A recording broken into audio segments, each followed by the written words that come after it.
welcome to my channel, Ma'am Shelly Angelos Vlog.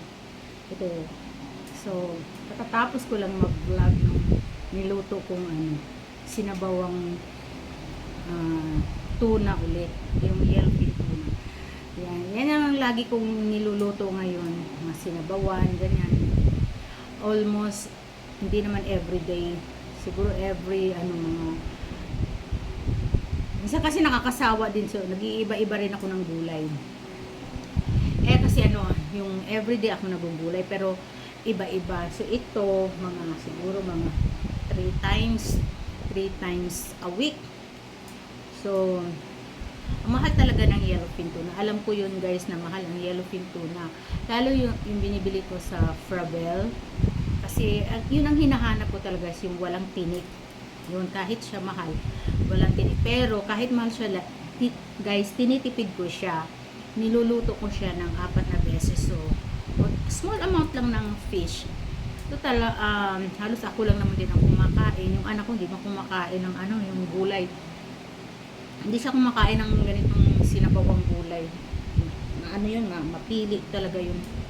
Ayan, mas gusto pa yung mga fried chicken o kaya yung mga yung mga adobong kangkong, adobong sitaw, yun ang mga kinakain niya. Tapos may sahog na baboy, ganun. So ako ganun, ang bili ko diyan sa guys, kumakain ako ngayon. Ayan, kumakain ako. Ito yung niluto ko ngayon, kinakain ko na ngayon guys. Ayan. So, at medyo konting rice lang tayo guys, konting rice lang kasi lately lang na medyo mataas daw yung BP ko, 150/70. Bawasan ko daw yung kanin. So nung linggo yun nangyari, na tayo ngayon, Wednesday. So simula nung linggo, nung pag-uwi ko, ako nung hapunan, di na nga ako kumain ng kanin nung hapunan. Bali gulay na lang yung kinain ko. Tapos konting cracker, ganun. Kasi natakot ako, kaya ayoko naman mag-maintenance. Hindi naman lahi sa amin ang high blood. Okay, so ganun na nga guys. Itong yellowfin tuna ng Fravel, yan ang pinipili ko laging bilhin. Merong cubes, merong sashimi, merong pang isa yung iba-ibang cut. Tapos ito 4 na lutuan to. Sa isang lutuan ko guys, nagkakahalaga siguro ng less than 100 sa isang lutuan ko. Kasama na yung yung isda lang ha, hindi pa kasama yung gulay na hinalo ko. Tapos i-divide ko siya sa 2 or 3. Minsan pa nga nagagawa kong 3 yan guys.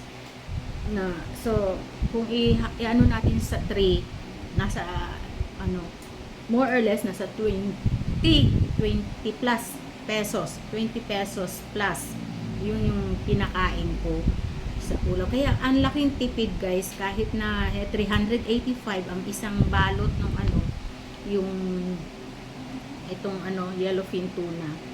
So tinitipid ko kasi alam kong mahal siya, kaya kailangan ko tipirin. So ganun. So kasi ayoko nga nung may tinik guys. Alam nyo, tinikin ako guys. Takot ako guys na matinik. Mamaya, ano pa mangyari? Lalo na yung bangus. Bumili din ako ng bangus. Pero boneless talagang inaano ko. Kasi nagkaroon na ako ng na trauma na ako nung natinik ako dito guys. Halos nadala ako sa doktor kasi hindi talaga siya matanggal. Yung nakatusok pala doon guys. Alam nyo ba nung dinala ako sa doktor, nung pinanganga ako, tapos may ipinasok na mahabang instrument. Dinatanggal, nung pagkatanggal guys, naramdaman ko talaga guminhawa pakiramdam ko. Sabi ko, sarap ng pakiramdam. Kasi hirap na hirap ako guys, magdamag akong, pag lumulunok ako, sakit. Talagang kasi gabi nangyari yun guys. So kailangan kinabukasan talaga guys, nagpa-doktor ako.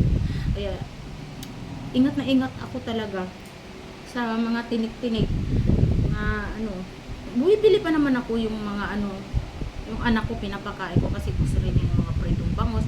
Pero sabi ko, lagi ko sinasabi sa kanya, mag-ingat ka ha, kapain mo sa dila mo kung may tinik yung isda. Pero ako, kumakain pa din naman ako, kaya sinusure ko talaga na walang tinik. Yung pinakalamang part, yan, katulad ng belly, yung belly ng bangus, yan, walang tinik yun eh. Yun lang kinakain ko guys. Daras, ayoko nang kainin sa anak ko na marunong naman siya, hindi naman siya tinik, marunong siya. Never pa siyang natinik. Kung natinik man siya, natatanggal agad. Saka hindi siya takot. Ako takot talaga akong kumain ng isdang matinik. Yan. So, yun lang. Ulam natin ngayon ay masarap. Ito lang ang ulam ko ngayon guys. Wala dito yung anak ko pumasok sa school. Ito. Ang sarap ng ano. Ito yung ano. Ayan. Yan yung tuna. Hiniwa-hiwa ko pa ng maliliit guys. Kasi matipid ako sa ulam. Oh. Maliliit na hiwa yan guys.